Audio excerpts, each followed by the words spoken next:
Welcome to Monkey and Frank. My name is Do, and my body is Dom. And today I have a beautiful soul joining us, and that soul is Matt. He's my Ayahuasca brother from my time in Peru. How are you, Matt? I'm doing great, Dom. You have such a soothing voice. It's a pleasure to be on your podcast. Perfect. So, as we discussed before, I wanted to know about your life and about your psychedelic journey. Can you tell me a little bit more on, not more, but can you start by telling me what was your way of being before your first psychedelic trip, and then maybe just jump into the trip itself then? Yeah, sure. Well, we'll call it pre-psychedelic journey. I was in a very much go mentality. Do it all myself. Don't ask for help.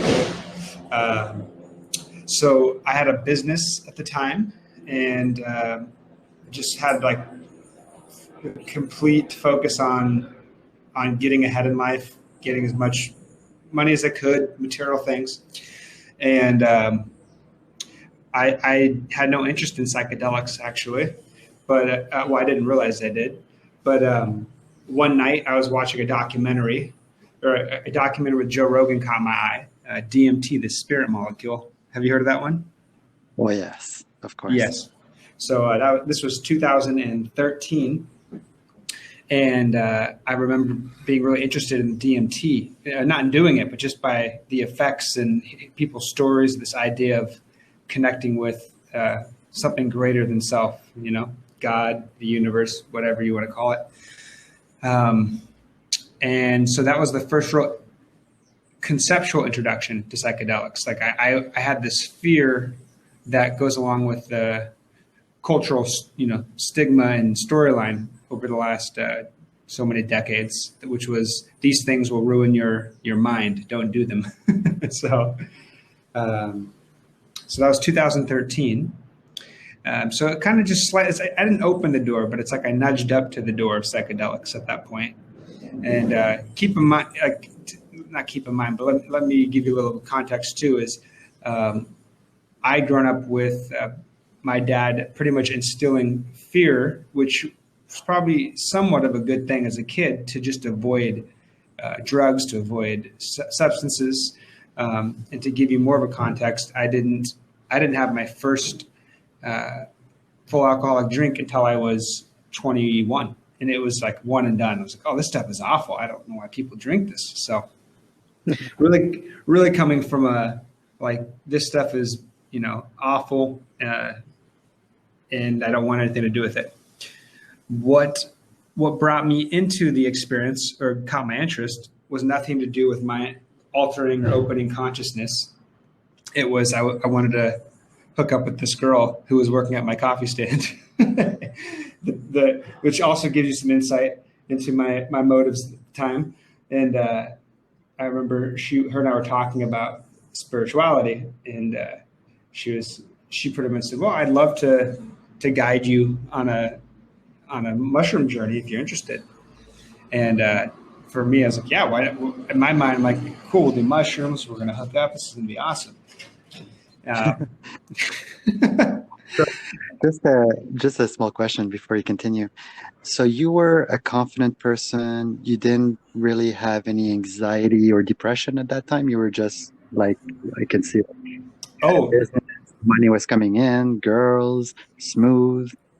no, I mean, yes and no. Yes, I had some money coming in. I had a business going, which gave me confidence for sure. This, my identity was wrapped around being my own person. Pull yourself up by your bootstraps, all that. No, I had a lot of anxiety. To speak to the anxiety and depression for sure. These were symptoms and feelings that I repressed, though, and I was actually rewarded for doing so by society, by my family, by not that they outright said, don't look at depression or don't feel your feelings, but it's like when you're doing your own thing all the time and you're used to having to make decisions, there's no time for help, right? There's no time to slow down. That was the mindset. So it's like, oh, I don't have time to be feeling right now. I don't have time. Like, this is going to slow me down from my goal of getting money and getting ahead, right? Right. So I'll say that. Is there anywhere else you'd like to go with that, or want me to go with that? Because there's plenty to unpack. No, that's pretty good.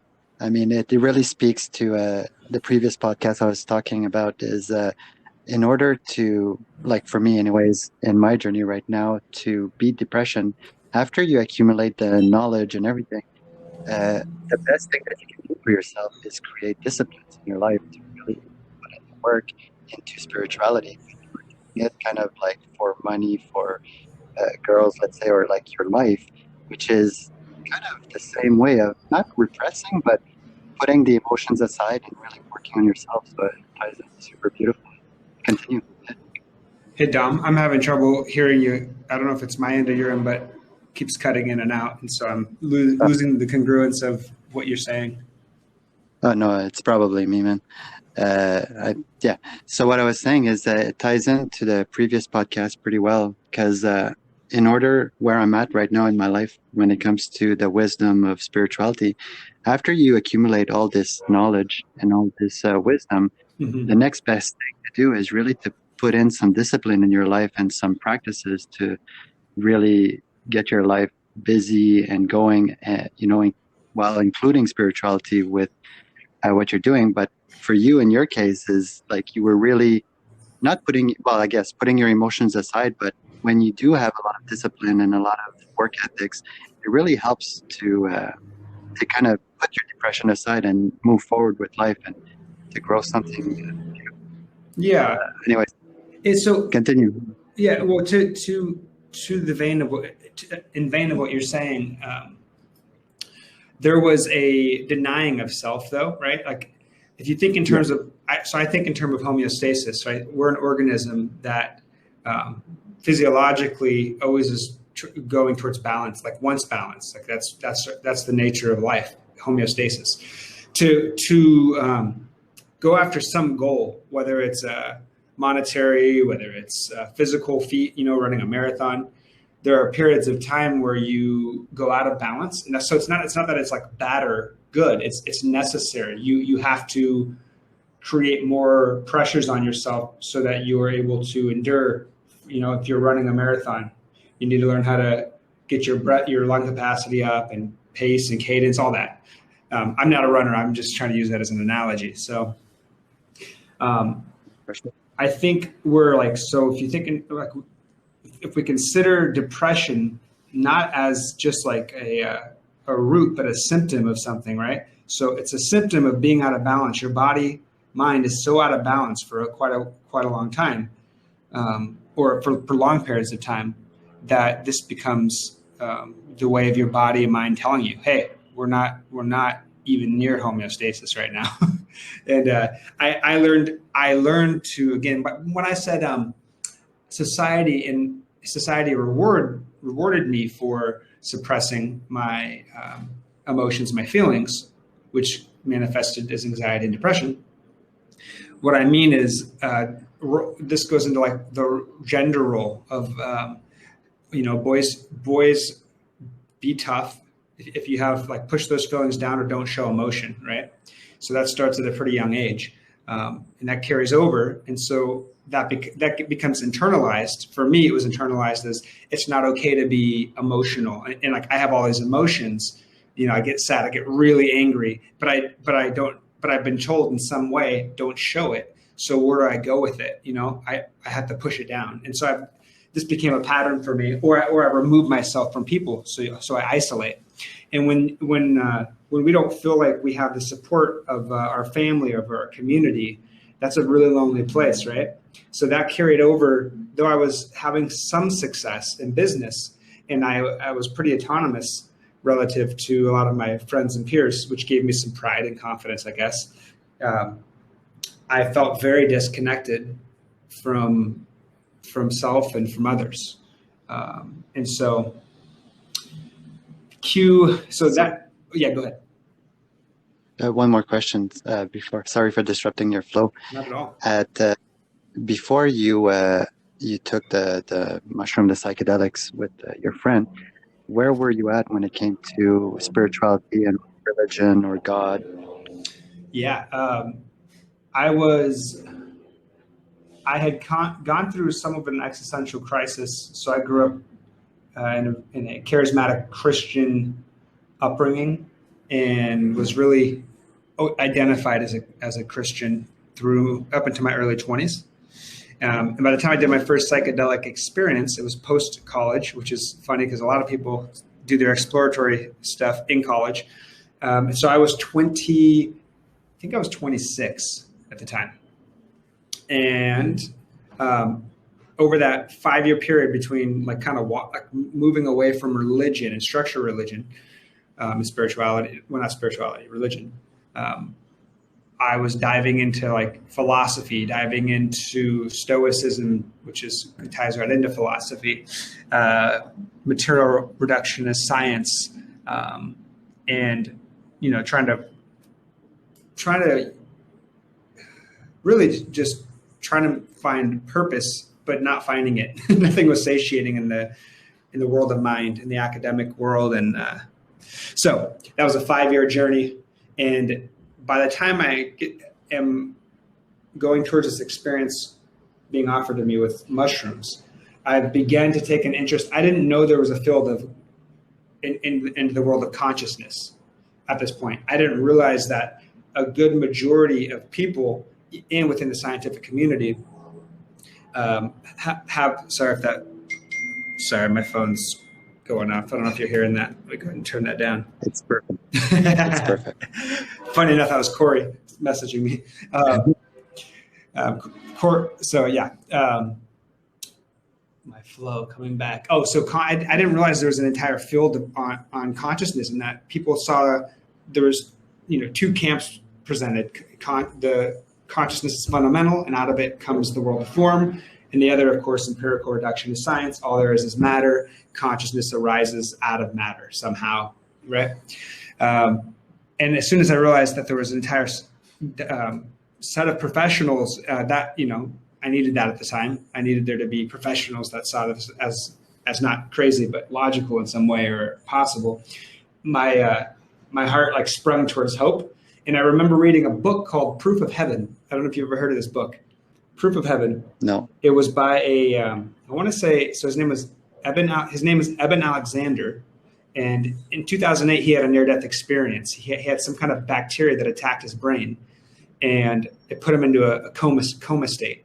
But I think he was out for like 7 days or 8 days. And in that time period, he had what would be classified as a full-blown mystical experience, right? Ego dissolution. He talks about going to the different realms of heaven. But he does, the way he talked about it, it wasn't tied to religion. It was energy. It was a lot of it was like tied back. I guess some of it was tied back to religion, but it wasn't the classical Christian religion that I was used to. So I was really drawn to that. So there's some more context, kind of like giving you. I moved out of Christianity. I moved more into like the philosophies, more into material science. But it was really unsatiating, like constricting. And then I came back out the other end.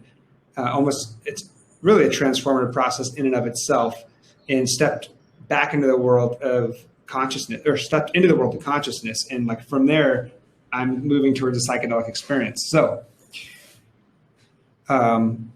there's some backdrop, but that opened my heart up a lot. I was very excited at the potential around just consciousness being fundamental, and that when we die, it's not the end. Like I had a lot of fear and anxiety around death and why is there so much suffering, right?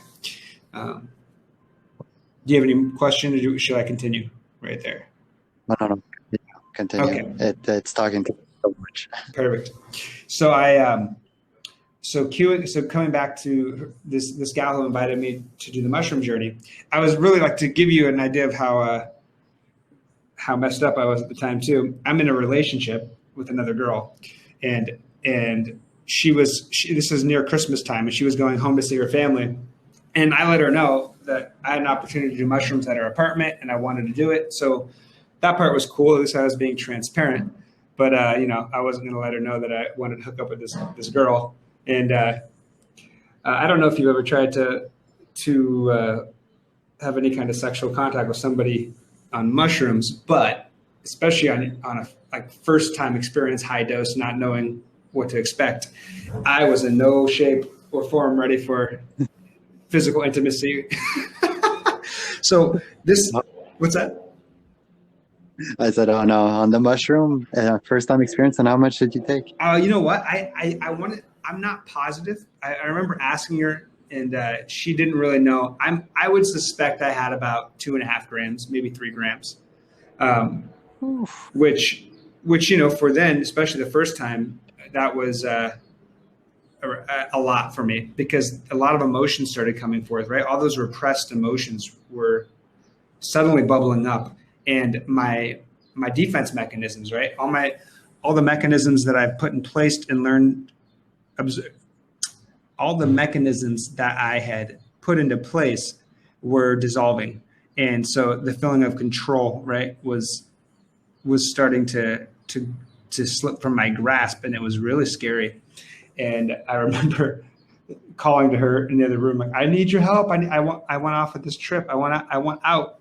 she was sweet. She came and like sat with me, but she also was really not fit for service in the sense that she knew how to navigate that space. She had her own stuff that she was working with, and she wasn't really the person to probably be navigating that space with another person. Like, so anyhow, I remember seeing these big dragons smiling at me, and I was just like they weren't talking. There was no there was no audio hallucinations or anything like that. There wasn't.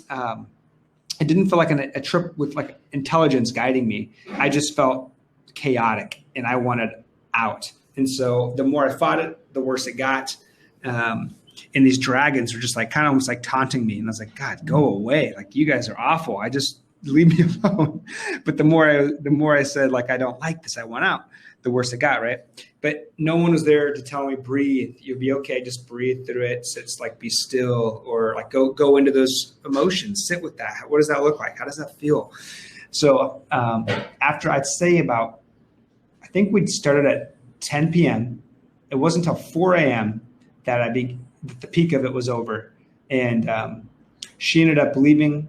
And then what was really fascinating to me is I started to get little nuggets of wisdom, or like I started, and it's not new wisdom. It was like, judge not lest you be judged, like words of Jesus coming back to me, a lot of the teachings that I grew up with. And I realized how I had been seeing the world through this lens of just judgment towards others. Like, they were all doing the wrong thing. They were all out to get me. And I was like, wow, I'd never realized that this lens was here. And though I'd heard that teaching so many times, it was like being given fresh eyes again, right? Like seeing the world from the eyes of a child for a moment. And I thought, wow, that was, whatever this is, like this aha moment, that was worth all the craziness that I just went through. And little downloads like that were happening throughout that week of just self-reflection, right? Like, and then talking to friends about it, like, oh yeah, people call that the afterglow moment. Like, you had some clarity of thought. You could start to suddenly, there was like this gap between your controlled mind, what you wanted, and the lessons that were coming up. Finally, there was space for you to hear some lessons that you needed. It was like, oh, okay, well, that's cool. So that was 2013, I think, 2013. And I've got some questions concerning that trip. Yeah. So the dragons that you saw, were you seeing them as a knowing, or when you would close your eyes, you could see shapes and forms of dragons, or was it open eye hallucination? It was closed eyes. And yeah, so my eyes would close. I'd see these images, and then the dragons, and then again, I'd open my eyes. I'm like, oh my God, okay, I'm still in my room. But I was like, I wanted off of the trip, right? So I'm like, I don't know how to get off this trip. I'll close my eyes again. And then there's the dragons, and there's chaos, and there's like just swirling everything. And I was like, oh my, this is awful. If I open my eyes, it's like almost too stimulating. If I close my eyes, there's these images and symbols that are just overwhelming me. And so, yeah, it wasn't open eye hallucination. It was closed eye. That's amazing. I've always wondered where, because in my journey yet, I've never had the experience other than with ayahuasca, but with the mushroom, to have closed eye, beautiful, crisp hallucination. And I love the fact that it was dragons. Dragons, for me, and in the stories, always represent chaos. Yeah. And I like how you say it's really, really cool. And the dragons were just there looking at you, being annoyed that you wanted to run away. Yeah, they weren't annoyed. Like that, I didn't get anything from them like they were judging me or annoyed or frustrated. It was more like they were laughing at me, smile like, of course, like you're. Yeah, it was almost like a taunting. Like the more you fight, the worse it's gonna get. Like that kind of mentality. So it was cracking me up. I mean, now it's cracking me up. Back then, it felt so awful. It felt very real, and so it's interesting because I watched a few like YouTube vlogs leading up to that trip, more about the physical. Like I just didn't want to, I didn't want to overheat my body. I didn't want, like I wanted to make sure I was hydrated. And so all the concern about my mind not being returned to what it was, that was the biggest concern for me. I had no idea about the setting, internal space, intention setting, right? It was really like, I'm just here because I'm trying to hook up with this girl and this will be a cool experience. Before that, did you ever had any experiences or with dragons in it, or was it really random? It seemed random to me. It was random. Like I remember in the moment being like, even though I was overwhelmed and it was scary, I remember in the moment being like, wow, how am I getting this imagery when I close my eyes? It's not like I'm, know anything about Chinese art or Asian art. Like I think dragons are a big part of the Chinese culture, right? And so I'm like, maybe there was maybe I watched something where it primed me for this. I remember like trying to like rationalize it, right? My mind is trying to make sense of it all. But I gave up on that pretty quickly because it just didn't bring any results. It just made things worse. Yeah. So after all the downloads that you were receiving, super beautiful, just knowledge. Tell me, can you continue from there? Yeah. Well, really after that, I was taken back towards like how these lessons I had learned growing up at the church, even though I'd walked away from organized religion, the wisdom and the teachings of Jesus were still so profound, and to have it come back in a new way through a psychedelic trip was potent. That stayed with me. I didn't have another psychedelic trip.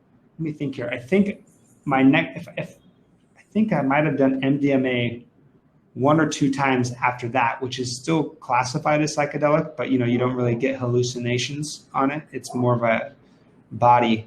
I guess some people might. I've never known anyone in my circle who've had any kind of visual hallucinations on MDMA, but I didn't have any interest in doing mushrooms after that because the experience, it was just too much for me. So that was 2013. That was 2014. 2015, I ended up going through East Asia and traveling, and then December of 2015, ayahuasca came up on my radar because I'd watched that DMT Spirit Molecule documentary, and I thought that's interesting. This would be an interesting experience to have, but I don't know about going all the way to Peru. I had grown up learning that shamanism was witchcraft from the religious circles, the Christian church. These are witch doctors. This is the devil's work, all that. But after watching that documentary, it's like I was edging up to the door very slowly. I'm like, people who have these encounters with ayahuasca and have this shamanistic experience, they acknowledge there's some really hard and scary parts, but they seem better for it. And it just reminded me of the mushroom trip. And I thought, well, unlike the mushroom trip that I did, I would at least have some guides. I'd be around other people that were on similar journeys. And so I started to have this internal narrative with self of like, this really does interest me. But then there's the other part of me, that my old part of self that I was operating from of, well, if I do this, what if it forever changes my neurology? What if I go off the deep end? My family, like, they're not going to support me going to do this, like all this narrative. And then, And but the leading up to it, it seems like you were still looking for something that you didn't find oh, yet. 100%. Yes. What I was looking for was peace, internal. Like it's almost like I had to admit it to myself, right? I'm going through life operating on a very anxious frequency, but that's the normal. So it's like you don't even know that you're operating anxiously until you have a moment of peace, right? And that moment of peace with even though psilocybin was super chaotic, I had a complete moment of peace and clarity where that download came through, and that made it even more apparent how the way I was living wasn't sustainable, right? No homeostasis there. It was very painful. So what I was looking for was God, divinity, my true self. So and the way I would have said it then was, I'm looking for purpose. I feel no connection to my work. I don't feel any connection to people. I still care about people. I still care and want to help and do things, but I just see so much suffering in the world, and I'm suffering. So how can I be of help when I can't help myself? And that was like a realization for me too. And I can really see a correlation as well as being a womanizer when, in that same concept of, there's no purpose and finding yourself. And when you don't have that connection, you just go from woman. That's right. So that's a good point. Yeah, that where I was finding, it's like taking the scraps instead of so pretty much like missing the fact that there's an entire feast before you and going for scraps, right? Like at least an orgasm brought a momentary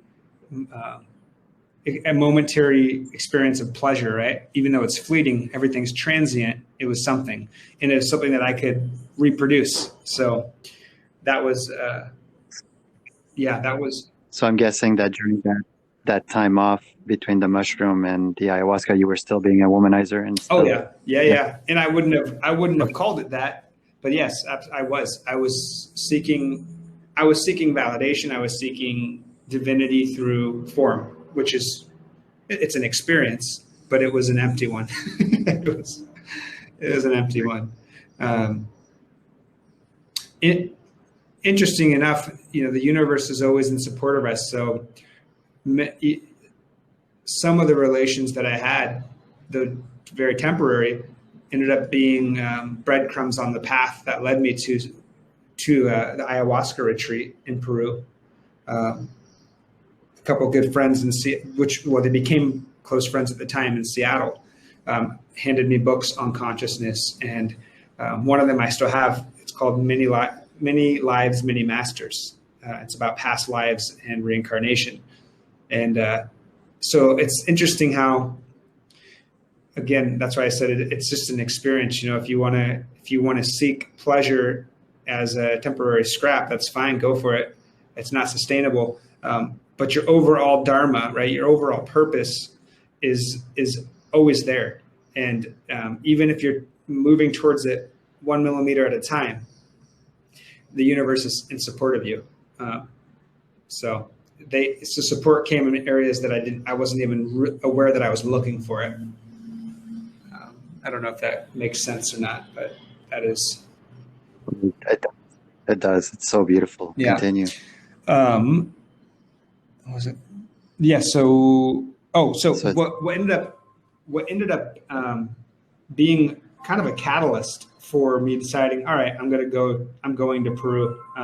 Now's the time. Is the girl that I had been dating off and on, the same one that I was telling you about earlier, where I let her know I'm going to do a mushroom trip while she was away. Her and I continued to date off and on to the year of 2015. And then it ended pretty poorly, mostly because of me, not her, because I was just very emotionally immature and emotionally constipated, really. The pain of realizing that I was the one who had made the bed that I was sleeping in, so to say, of like my loneliness, my inability to really connect with people became so much that I was like, you know what? This is the most important thing in my life right now. Money, what good is all the money if I'm miserable, right? What good is any ideas of success that I have right now if I'm miserable? And like at the time, to give you some greater perspective again, is I spent money. I traveled Southeast Asia. I went to Bali. I went to Cambodia, and had a great time traveling and escaping myself for that time period. And then I'd come back and do my coffee business, hook up with girls, skydive. Like there was a lot of pleasure, hedonistic kind of pleasures, and they were again short-term fun. But every night when you lay your head down on the pillow, you're always you, and you're always there. And so I got sick of myself, so to say. I got sick of my routine and patterns, and desperate even. And it all became very apparent to me that it was time to take drastic actions. And that was like the catalyst between the girlfriend and my relationship ending. Hold on one second. I'm gonna shut the door. Sorry, I got some background noise with my cleaner. One moment. It's like it's the feminine energy that keeps coming back up in your story. It does seem that in your story, a lot of the breadcrumbs that were given to you came from the feminine energy, an energy that was lacking. Sorry. Wanted to say that again, Dom. Sorry, you're breaking up one more time. Yeah, no worries. So what I was saying is I kind of see a pattern of the feminine energy kind of guiding you towards purpose here and there in your life, as if like you were missing that feminine energy within yourself, the self-love, that's right. the caring. Anyways, yeah, I see kind of this pattern. Yeah, that's a really good job listening to your intuition on that, because that's exactly right. There was a great disconnect. So you'll notice in this conversation, and I'm sure in future conversations if we have around this kind of topic, there's typically some trauma that happened as a child, and it's pretty common for boys to be scarred in some capacity by the mother. It seems to be a common theme, at least amongst our tribe. And I was, I had grown up, there was physical abuse by my mom, who by the way, she had an atrocious childhood, a lot of trauma. So there's some patterns there that were getting repeated. But there was, early on, there was neglect, there was some physical abuse. And so that left an imprint on my psyche that would manifest later over the years of, I can't trust on some level. I knew I couldn't trust even my own mom. And there was anger towards the feminine, right? Because the mother is the physical embodiment and representation of the feminine energy. So I wasn't aware. I just thought, oh, well, I've had a pretty good life. I didn't recall too much in the way of like neglect. It wasn't until later through these transpersonal or psychedelic experiences that I started to have to confront things that had happened. Anyhow, yes, that's right. It's like there's like these breadcrumbs of corrective experiences, so to say, where other representations of the feminine energy were showing up in my life and just like supporting me towards healing, supporting me, walking me towards mother, who would come to be, would come to be a new mother for me in some way. So it's quite interesting that you keyed into that or tuned into that. And especially with ayahuasca, when you're dealing of a spirit that is very feminine, like a mother's teacher, like her daughter kind of guiding you. I can't wait to hear about that story. So please continue. Yeah. Wow. So December of 2015, things were like I was very depressed and I wasn't trying to hide it as much. And I was like, you know what? I can't continue I won't continue to exist like this. I can't. This is, it's hell and this is no existence. And so I remember allowing myself to do therapy, but the therapy was too slow for me. Like, I'm like, I want results. Coming from the business mindset of like, I do it myself, I get results. I remember like, man, this therapy stuff is too slow. I need it now. Hold on, sorry, my girlfriend's dog is. Oh, I know. It's almost saying like, or you complain like, because what came up to me is I'm just guessing that from the outside view, your life must have been amazing from the other's point of view. Like if anybody would look in at Matt, like, man, he's skydiving, he's got his own business, he's charismatic, he's got the girls, but really inside, it's just like the whining of your dog, like, hey, it's not working. Like I need more and I need it now. Because I know that desperation. And really looking back, and I still am a pretty charismatic person at times, but that charisma was all a front to get attention, right? To get attention and love, because that's how I got it in some way as a kid. I would, be goofy or do something stupid to get attention in some way, and because it wasn't there. My parents had 4 kids. My dad worked too much. My mom was depressed herself. So these personality traits were born out of a need for love and attention. It's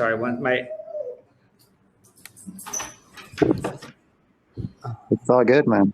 Take your time. And even the noise, I love it. For me, I really don't mind. If anybody is listening and bothered by that, okay. I don't care. One second. My girlfriend's just getting home. Okay. Sorry. My girlfriend has an acupuncture business where she works from home and goes out and about. Okay, I'm back. She's got the dog. We're good. So, so by all appearances, it would have seemed that I was doing just fine, right? My family, people might ask, "Oh, hey, are you doing all right?" And because I got so used to like, you know what, I do it all myself. People aren't reliable. I just got used to denying the parts of me that needed some looking, right? Some support. And I denied myself that. So I was hurting myself in that regard, but nobody would really know just looking. And I think that's why it's important to not look with our eyes sometimes, to like not look with the mind, but to sit and observe, just witness how people are behaving. I'm sure if you were to witness my life then, if I were to witness my life then, I could just see incongruences in what was said versus how I behaved. So, okay. So coming back to the psychedelic or ayahuasca, what was leading me there. So the therapist thing, I didn't feel like was moving quick enough for me.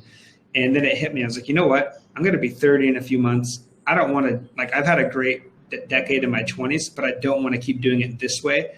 If I'm going to do this, it's now. And so I remember booking a trip, and it was like as soon as I made that decision, everything just started really speeding up. And I'll go into that for a moment, or I'll go into that next. But I do have to say, at this time, like I said, I was pretty desperate. I was willing to try so many things. I ended up going to see a what do you call it? Palm reader and chart reader, which I had always written off as woo-woo bullshit. But this just goes to show you how different parts of me were softening, and I was just desperate and ready for change. And it was fascinating. So I did a 2-hour. Have you ever done a palm reading or fortune teller? I've done a psychic reading after my cousin had passed away. But because I was thinking it was woo-woo, I was not giving her the space and I really just shut down. And I kind of got nothing out of it. But now after Peru, I know exactly what you're talking about. What was fascinating is within the first 30 minutes, and actually, you know what? This was pre my decision to go to Peru. That's why I needed to back up, because this is interesting. This probably led to me making that decision.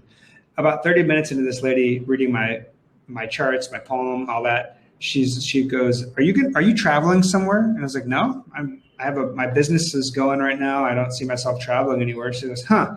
Because I just see a lot of lush green. You're going somewhere with a lot of green. And I was like, "Oh, okay, that sounds cool. I like green," whatever that means. And then she was giving me some, like she took my, my birth year, the time I was born, the state I was born in. And I mean, it was like a 2-hour ordeal. And I don't remember all the details, but that one stood out. And the other one was, she told me that in a previous life, which at this time I didn't believe in reincarnation or previous lives. She's like, "Yeah, in a previous life, you raped somebody." And I remember being like, "That's an awful thing to say. Why would you say that to somebody?" But she said it so matter of factly, and just like kept, like she was just like reading the newspaper to me essentially, and like kept going, and like, no judgment. And I was like, "Well, shit, that sucks." And so those two things have stuck with me that she said. And I'm like, I wonder if like, how do I now, especially now that I've changed my perspective on reincarnation and energy. I'm like, how do I work that karma out? That's terrible. So in a way, you believed her a little bit, in some way it resonated. I'm like, oh God, that's terrible.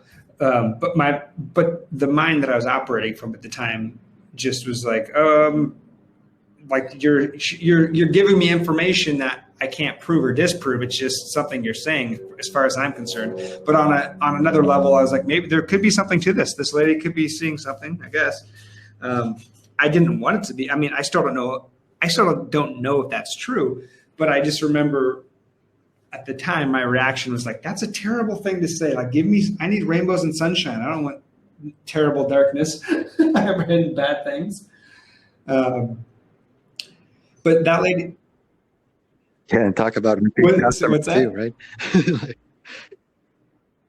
Also, like, you're not going to get a lot of repeat customers if you talk to people like that. But yeah, no, I just reading the newspaper, like you're reading your life, reading your energy. So, well, she was telling me like, she's like, we knew each other in a past life, and she's like, I was really overweight. Like, she's giving me all these details, and I just remember you're like, this is weird. This is really like, I was more fascinated. I'm like, even if she's making all this up, it's still kind of fascinating to listen to her go. Because she was also reading her own newspaper, so to say, right? She's like, yeah, I used to be I've always been a seer, and like in the past life we knew each other. I was like 400 pounds, and I had to learn how to be more self-disciplined. It's just like, wait, are you reading my like my life or your life? What's going on here? So, but yeah, so that was pre making my decision, and then when I made the decision, it was maybe 2 weeks later, like right in the very beginning of January, actually. And as soon as I made the decision, it's like I found a round trip ticket to Peru for like $575. It was insane. And I was like, I can't believe I got such a good deal on this. And I looked at 3 different centers, and I settled on the one that was like their whole mission was support healing. And I know a lot of centers say like it's about healing and your self journey, but this one just resonated between the few that I looked at, like Temple of the Way of Light. I looked at Blue Morpho. And the one I settled on was Nameakaya. And so I booked it for March because I wanted to have my 30th birthday at the center. I wanted to have it be I know on some level it was about rebirth, starting anew. And I didn't want it to be like, I didn't want it to continue as it was. I didn't want to continue to be as I was. I was ready to die in some way. And what better way than to do that on your 30th birthday, right? Yeah. 100%. So fast forward a couple months, or 1 month, I'd say, I was reading that. But during that 1 month, was there a lot of transformation, like a lot of healing that was being done pre-ayahuasca, as if the plant medicine was already taking effect almost? Or was it just still go? Yeah, so the thing about my business is my business actually was very concentrated. And by the time January came around, it was on hold for many months. So I had the space and time to do better practices. So yeah, I was doing yoga more often. I was doing some breath work. Nothing like Wim Hof. I didn't know Wim Hof was around yet, but more like qigong and slow movements and slow inhale, slow exhale, right? Staying with the breath.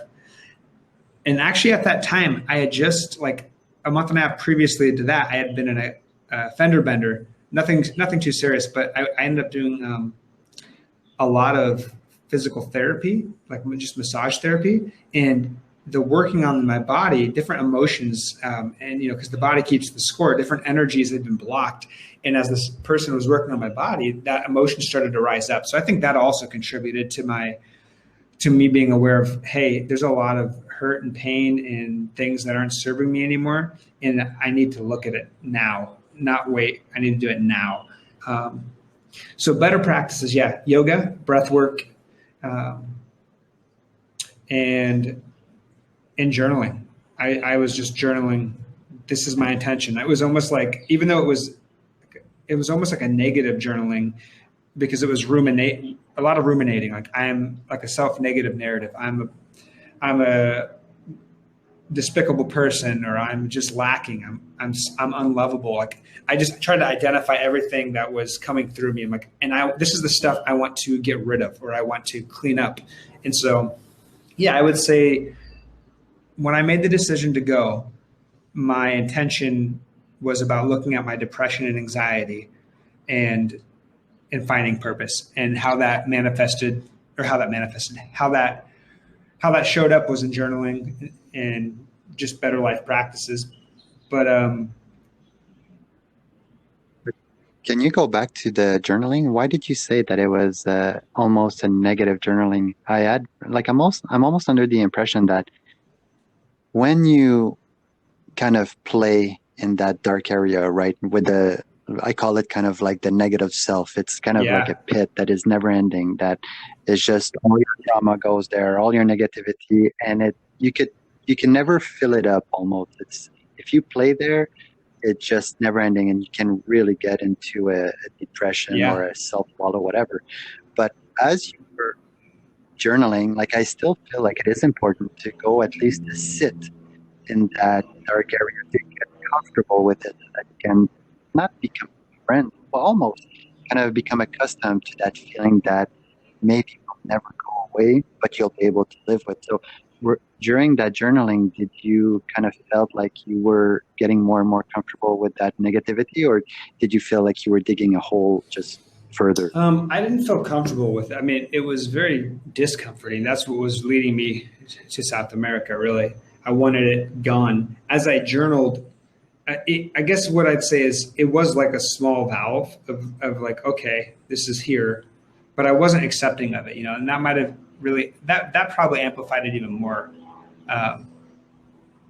It's like, I like Ram Dass has a book called Polishing the Mirror.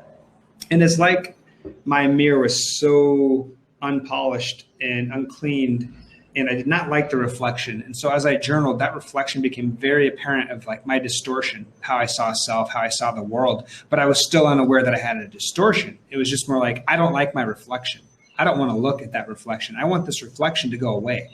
And because I saw myself as the reflection, like that is me. I'm this ugly thing. I'm this unlovable person. I'm an unhappy person. That I am, that attachment. It amplified my suffering. The suffering, yeah.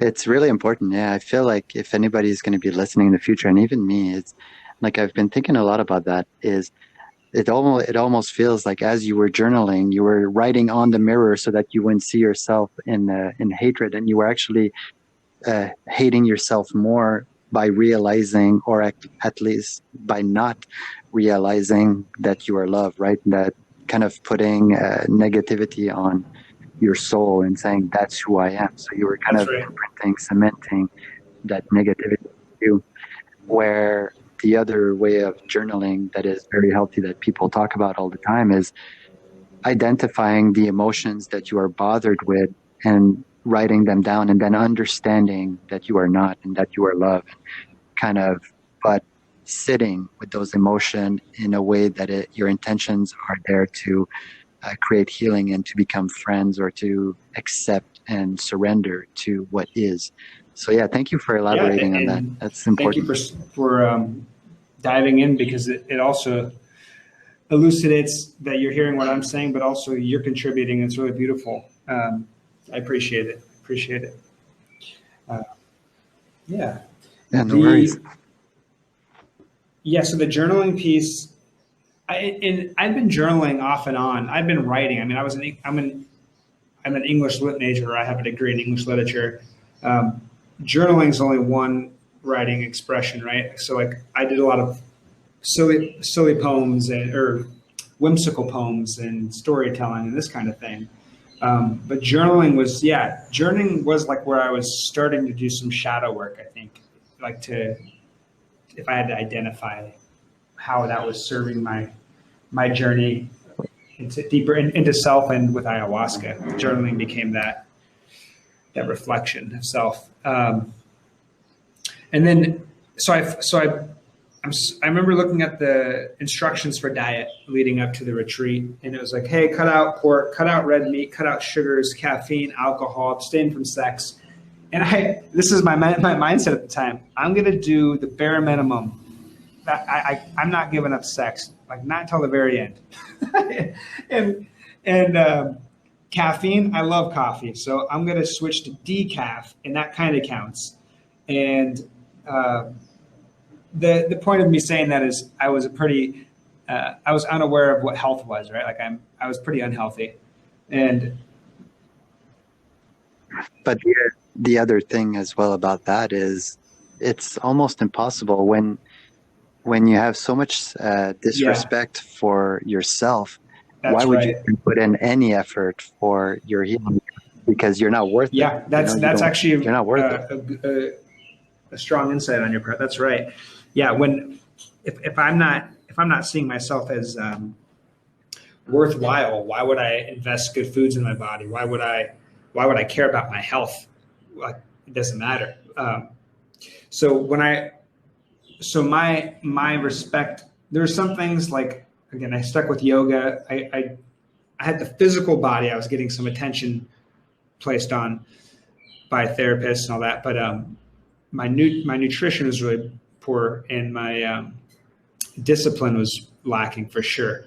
I think I remember having this girl over for Valentine's Day, and then she was like, hey, do you want to come stay with me? Because I had to fly to California to see family before the Peru trip.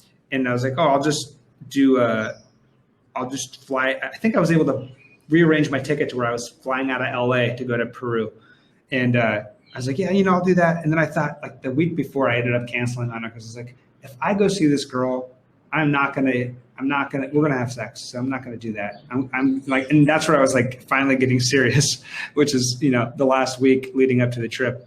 So I say that just to, like, again, give you some context of where my heart, my mind, my conscious development was at the time, right? I'll do the bare minimum to get the most that I think I can get.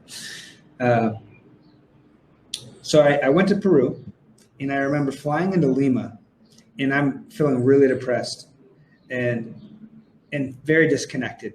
And it was like, as the closer I'm getting to Pucallpa, which is where the retreat center is, the more and more anxious I'm getting, and my mind starts going crazy. Like, oh my God, what if you go to this retreat center and you die from ayahuasca? I'm like, yeah, we've already had this. Like, this was already thought about. Why all of a sudden is this so important? Like, very few people have died from drinking ayahuasca.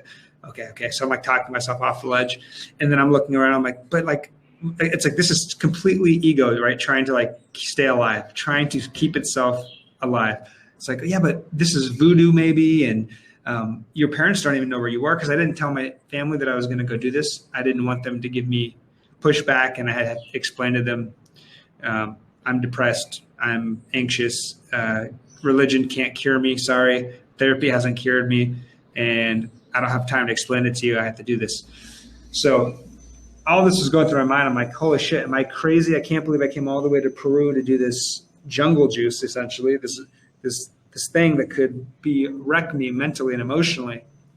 And I remember being like, I still could just turn around and go back, or like just go to Machu Picchu and enjoy that and go. And then like the reality of my situation pressed back down on me of like, and then what? You're going to still be you. You're still going to be depressed. You're still going to be anxious. Is this really a life worth living? And this is like the same narrative that you might hear with someone who's considering suicide. And I would even, like, this is a little bit of a side shoot. I would even suggest that people who are considering suicide are really, it's the ego that is needing to die. There's a part that they're needing to shed, and they don't realize that you don't have to have a physical death to shed that. You need a spiritual death. Wait. Can you elaborate on that? Like your ego wanting to die? Because I've always heard that the ego is always fighting to keep survival. But then at a point when you get so depressed and so suicidal, the ego doesn't want to deal with it anymore and actually wants to get the release and go, wow, all right. And another question that I've got is your inner monologue at that point. Did you have conversations with yourself, or was it the inner critic always bashing you and kind of you listening and never talking back? That's a great question. It was at that point, it's the latter. I was so identified with the inner critic, and I was so beat up often, right there, and which would lend to me feeling depressed. The inner critic, and just to give you some understanding, or to try to do my best to show my own understanding of my inner critic now, is that inner critic was serving me as a kid in some way, right? Like I learned that from my mom, and who learned it from her mom in some way. And so this pattern gets passed on generationally. And how it served me is it served me well in business. It served me well in competition, because it was never enough, right? It's like, oh yeah, you did something well, but you got to do better next time. Or yeah, you made some decent money this month, but so what? Like it was always like more. And so it could be seen. What's that? So, and you see this in our society, like, not that they're aware that there's an inner critic, but that we get reinforced with striving and being super productive. And there's nothing wrong with being productive, but it's what lays beneath the drive to be so productive. Like what is it that your goal is? So coming back to the critic, my internal dialogue was critical self of like, you're not enough. It's, you'll never be enough. You're not lovable. You have to essentially manipulate people. This is what I meant by like, I was charismatic, but a lot of that charisma was about attracting someone long enough to stay with me so I could feel loved, or feel like, to fill that void that I felt within myself. But that never worked, because I didn't love myself, and I didn't trust that other people could love me. So there's always this this desire for wholeness and connection, but this pushing away, so it's like there's two magnets, those polarities that push each other away. It was like a house divided. And but more specifically, like when your inner critic was talking to you throughout your entire life, did you ever allow yourself to be quote unquote like insane from society's point of view, where you're like would have a conversation with it? So let's say it would be like, hey, it's not enough, you didn't make enough money, and you'd be like, yeah, I know, do you like what should I do? And then it would talk back to you like, oh, you should do this, or was it just purely an inner critic saying you're not good enough, and then you would outwardly, through your reality, do something about it? It was the latter. I was so over-identified with the inner critic. To me, that was me. That voice that it said jump, and I said, okay. If it's so there was no separation. It wasn't until my meeting with ayahuasca and that worked that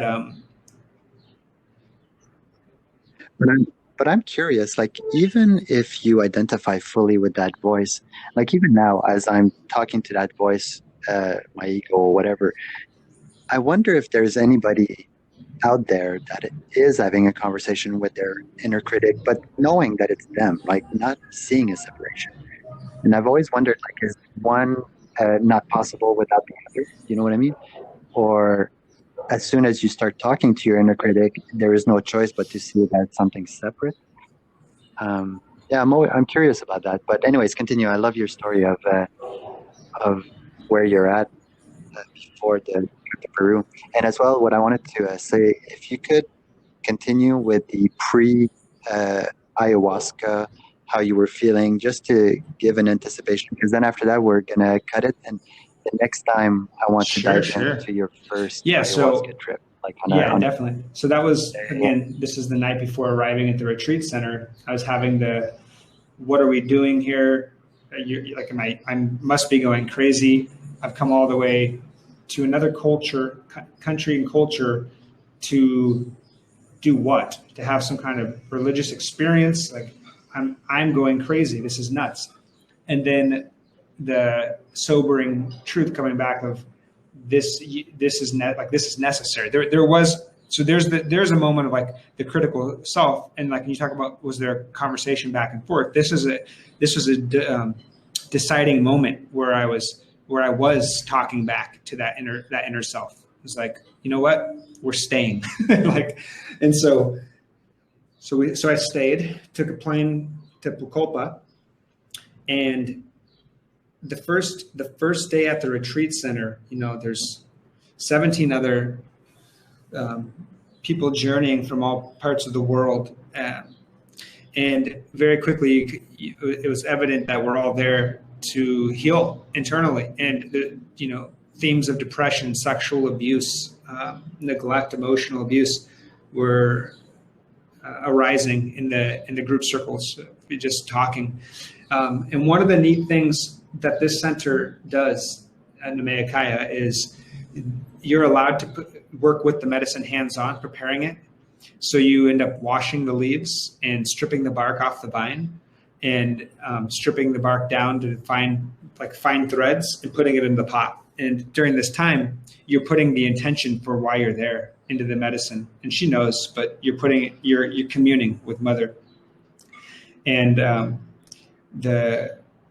there were two men who were making the brew, and what's really neat too is we did 4 ceremonies. In the first 3 ceremonies, we drank medicine from the previous group that was there, and then on our last ceremony, we drank the medicine we all made, and then whoever was coming after us got to drink our medicine. So there's this ongoing link, right?